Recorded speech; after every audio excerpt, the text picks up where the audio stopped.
심우정 검찰총장이 지난해 9월 임기를 시작한 지 9개월 만에 사의를 표명했고 윤석열 정부 때 임명된 검찰지휘부도 잇따라 사표를 던졌습니다. 여야는 추경 항목을 두고 극명한 입장차를 드러내고 있는 가운데 김민석 국무총리 후보자 인준안을 두고도 대립을 이어가고 있습니다. 이와 관련한 내용 이동학 전 더불어민주당 최고위원, 정광재 국민의힘 대변인 두 분과 이야기 나눠보겠습니다. 어서 오십시오. 안녕하세요. 예, 안녕하십니까.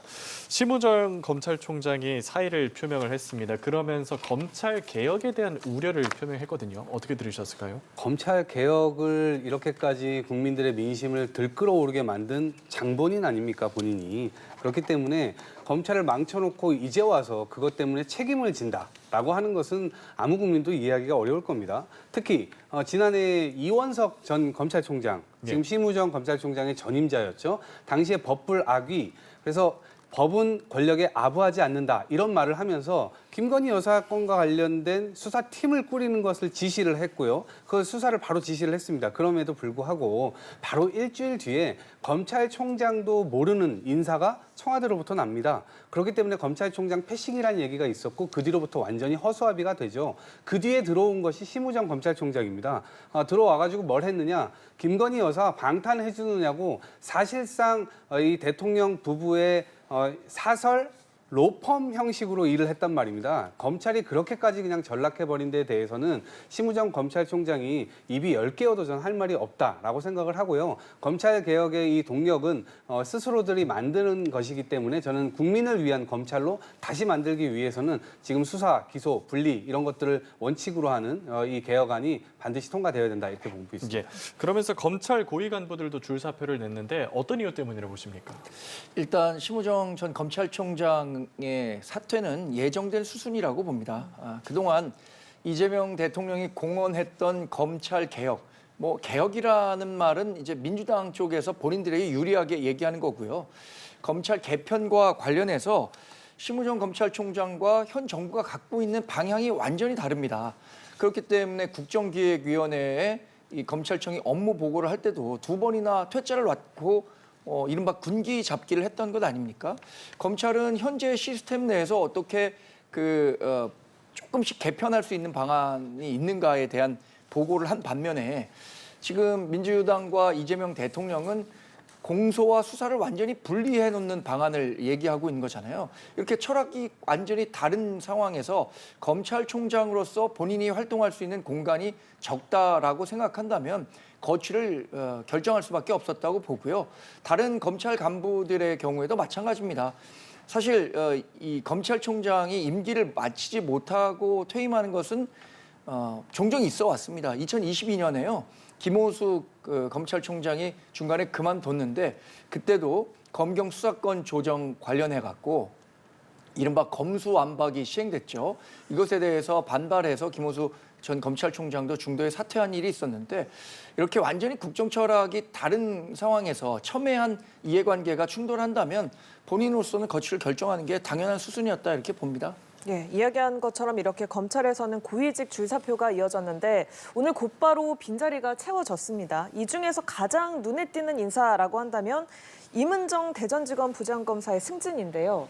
오늘 인사 난 것 어떻게 보셨어요? 오늘 추가적으로 나온 입장을 보니까 굳이 친윤도 반윤도 아니다.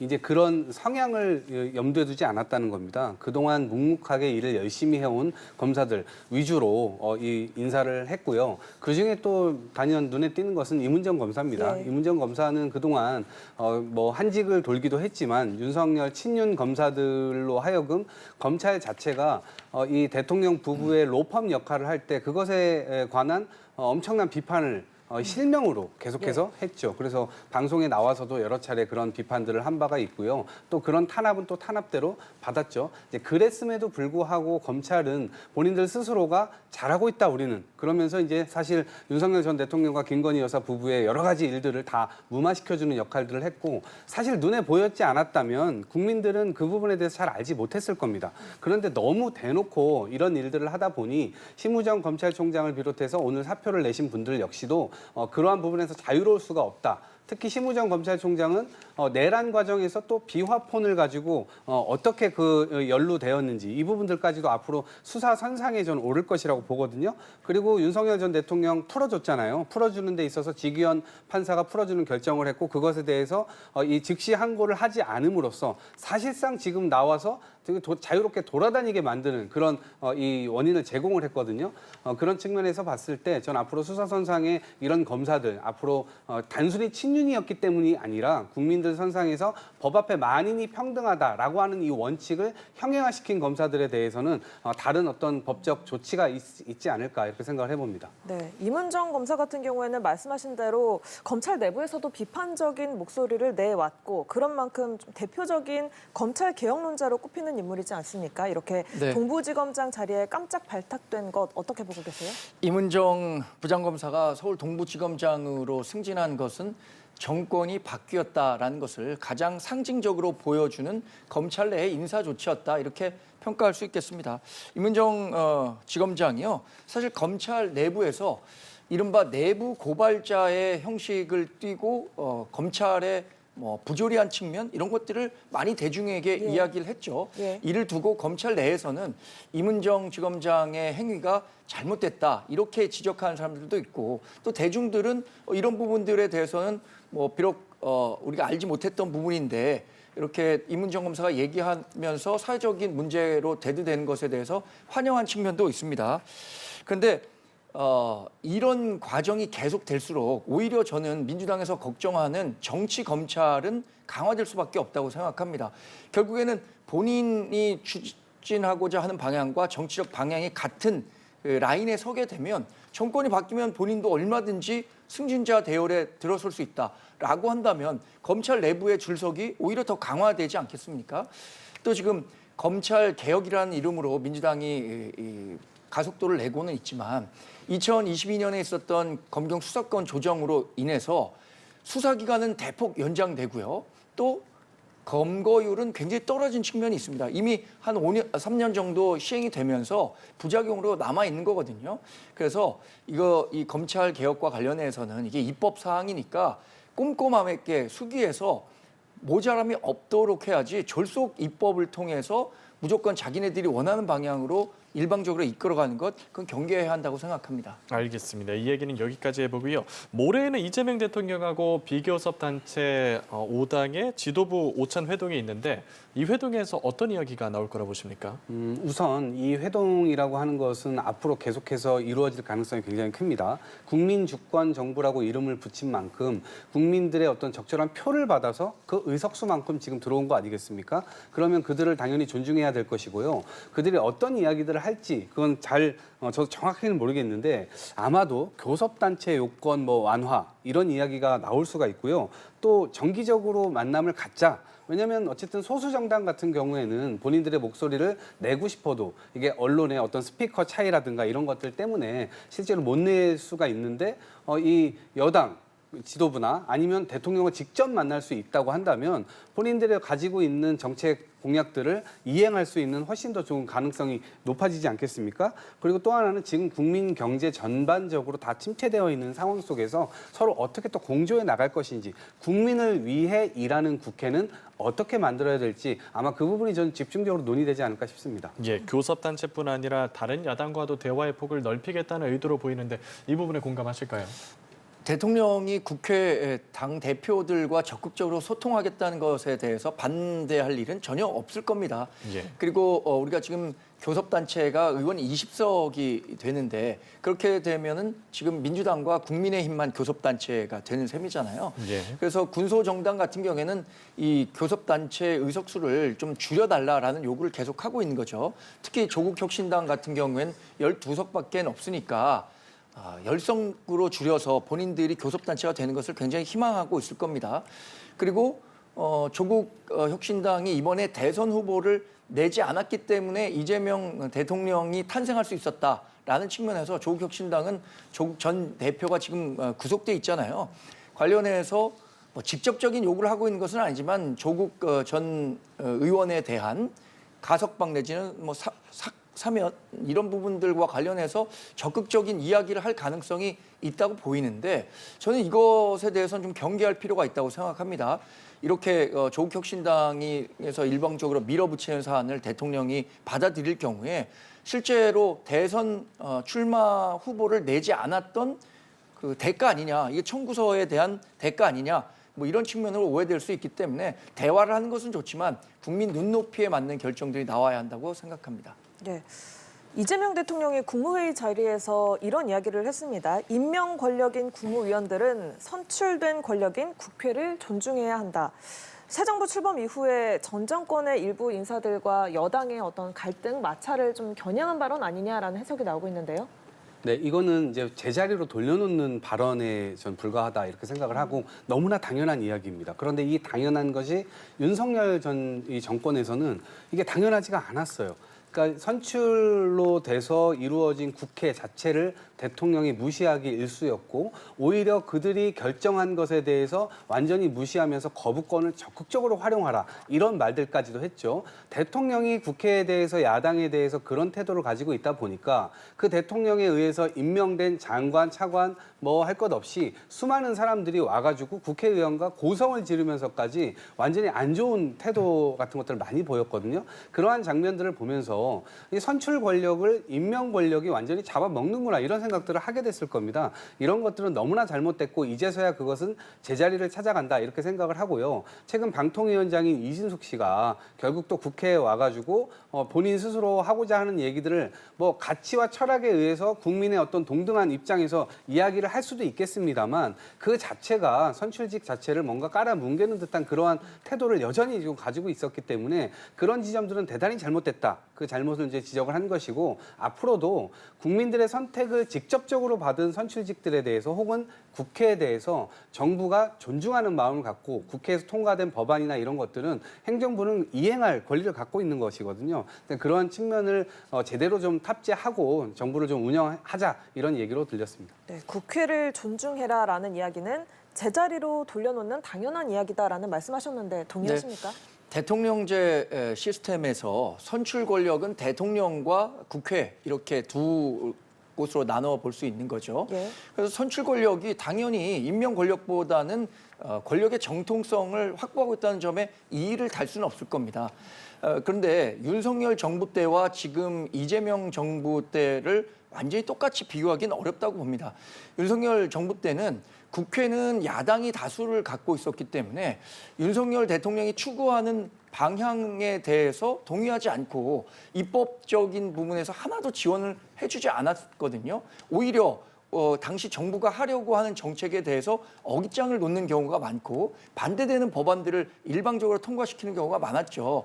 당시에 대국회 관계가 어긋날 수밖에 없었던 것은 저는 윤석열 전 대통령의 노력도 부족했지만 당시에 그 국회 절대 다수 의석을 가졌던 민주당의 탓도 분명히 있었다고 생각합니다. 지난번 헌법재판소 판결문에서도 그렇게 명시가 됐었던 거죠.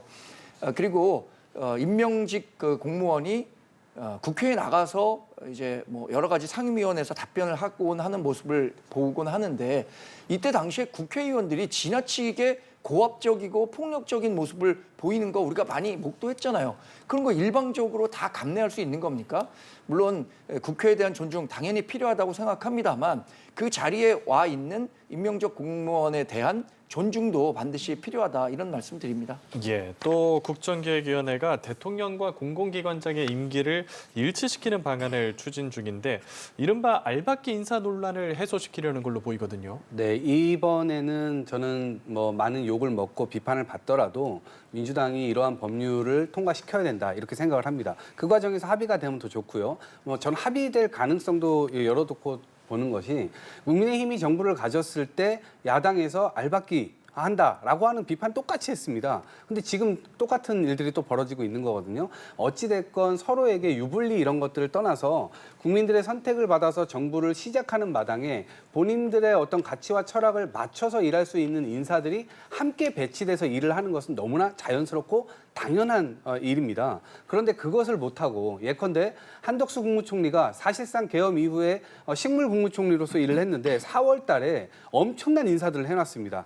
예를 들면 청년정책조정위원회라는 게 국무총리 산하에 있는 조직인데 이걸 4월 달에 임명했어요. 임기가 3년입니다. 근데 지금 임기 시작했는데 대통령 임기 시작했는데 지금부터 3년 동안 한덕수 국무총리가 임명해 놓은 사람들하고 일이 이게 제대로 되겠습니까? 그 사람들 국민들이 준 월급 받아가지고 그 일들을 하는데 실제로 이번 새로운 정부의 어떤 보폭을 맞출 수 없다 그러면 계속 불협화음 결국 국민들의 피해로 돌아가기 때문에 전 차제의 이런 법안들은 너에게도 적용되고 나에게도 적용될 수 있기 때문에 바꾸자 이런 말씀 드립니다. 예, 입법까지 이어질까요? 저도 여야 합의가 필요하다고 생각합니다. 이 부분은 정말 필요한 제도입니다. 미국 같은 경우에도 우리와 같은 대통령제를 채택하고 있잖아요. 이른바 엽관제라고 해서 대통령의 승리한 쪽에서 지명할 수 있는 그 공직들이 다 정리가 돼 있어요. 이번에 김문수 후보도 이른바 퍼플북, 한국판 퍼플북을 만들어서 대통령이 되면 같이 임기를 같이 할 수 있는 사람들, 이런 공직자들을 정리해서 이거를 제도화하겠다라고 얘기를 했었거든요. 저는 이 제도 필요하다고 생각하고요.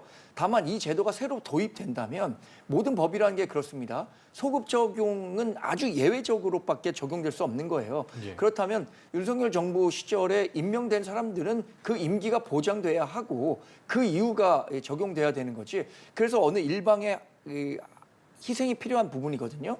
저는 지금 민주당이 다수 의석을 갖고 있고 대통령도 배출했기 때문에 그런 정도의 여유를 가질 가능성이 있다고 생각하기 때문에 그 정도는 민주당에서 배려해야 하는 시스템이라고 봅니다. 그것이 대한민국 정치 발전에 도움이 된다면 더더욱 민주당 주도로 그렇게 해야 하겠죠. 예. 자, 한편 김민석 국무총리 후보자 지명을 둘러싸고 여야의 대치가 오늘도 격렬합니다. 먼저 여야 목소리 듣고 와서 대담 이어가겠습니다. 새털처럼 가볍고 오만한 김민석 국무총리 인준을 강행하는 그 순간 이재명 정부의 몰락이 시작된다는 것을 명심하기 바랍니다. 근거 없는 비방과 음해, 허위사실 유포를 멈추지 않는다면 민형사상 책임을 묻겠다는 점도 분명히 해둡니다. 네. 조금 전에 국민의힘이 용산 대통령실 앞에서 현장 의원총회 여는 모습 잠깐 보고 왔잖아요.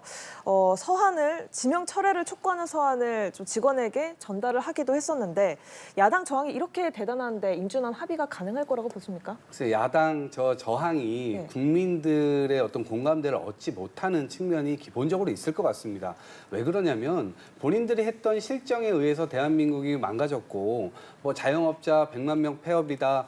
지금 국민 경제 자체가 전반적으로 완전히 침체되어 있는 상황 아니겠습니까?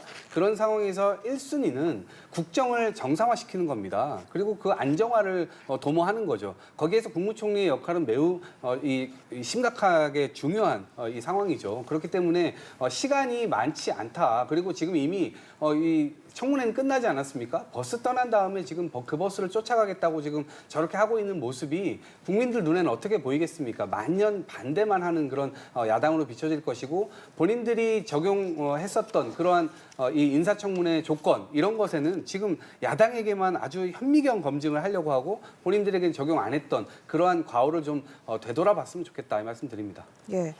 여야가 추경안에도 합의를 하지 못하고 있고 국무총리 후보자 지명과 관련해서도 합의를 이루지 못하고 있고 굉장히 평행선을 달리고 있잖아요. 이 국무총리 후보자와 관련한 인준 문제는요.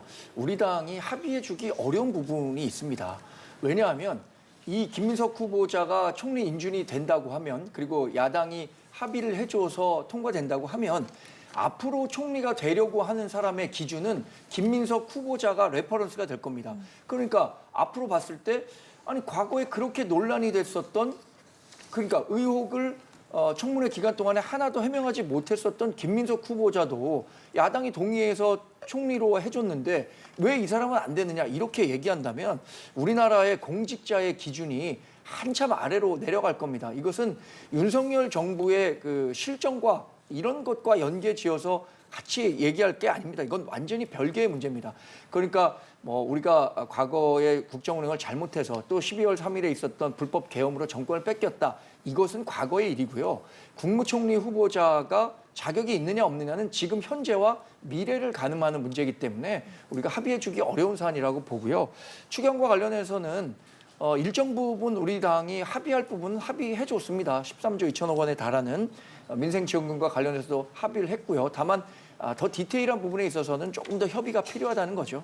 예, 이 추경에 대한 입장차가 여전한데 민주당은 합의 못해도 이번 주 안에는 통과시키겠다 이런 입장이거든요. 네, 할 수밖에 없고요. 이걸 더 시간을 끈다라고 하는 것은 국민의 고통을 그냥 구경하는 꼴밖에 되지 않습니다. 정치인들은 결국 이 고통을 함께 감내하면서 어떻게 이겨낼 수 있을 것인가, 그걸 행동으로 옮기는 거거든요. 예. 지금 비탄감과 관련돼서 국민의힘에서 문제 제기를 하고 있는 것으로 알고 있는데 이명박 정부 때요, 720만 명 신용 대사면했습니다. 그리고 박근혜 정부 때 서민층 채무 탕감 해줬고요. 그땐 채무자 연체 원금 최대 50%까지 해줬습니다. 문재인 정부 때도 장기 빚 연체자 탕감을 해줬었고, 특히 윤석열 정부 때도 이 코로나 피해로 소상공인 채무 탕감 이거 해줬습니다. 그때 당시 새출발 기금이라는 것을 만들어가지고 채무 원금의 60%에서 최대 80%까지 탕감해줬거든요. 역대 정부가 다 해왔던 것이고 그 어느 때보다도 사실 더 지금 IMF 때보다 더 힘든 시절이다 이렇게까지 얘기가 나오지 않습니까? 예. 시간을 더 끌 수가 없고요. 국민의힘이 목리를 부리고 있지만 국민들을 사랑하고 국민들을 위해서 일을 하는 정치인의 책무를 가지고 있다면 이것은 절대 시간을 끌어서는 안 되는 문제라고 봅니다. 예. 대승적으로 함께 해주셨으면 좋겠습니다. 의견 간단히 덧붙여 주시죠. 비탄감보다 훨씬 더 재정을 효율적으로 쓸 수 있는 방안이 있다면 그런 지원책을 마련해야죠. 이 언발에 오줌 누기식의 대책이 나와서는 안 된다고 생각합니다. 과거에 있었던 비탄감 대책이 그러면 얼마나 효과가 있었느냐, 이 부분에 대한 연구도 좀 필요하고요. 그래서 보다 더 효율적으로 재정을 집행할 수 있는 방안에 대한 논의가 있어야 된다고 생각합니다. 예, 정치권 상황 지금까지 이동학 전 더불어민주당 최고위원, 정광재 국민의힘 대변인 두 분과 함께 이야기 나눠봤습니다. 고맙습니다. 고맙습니다.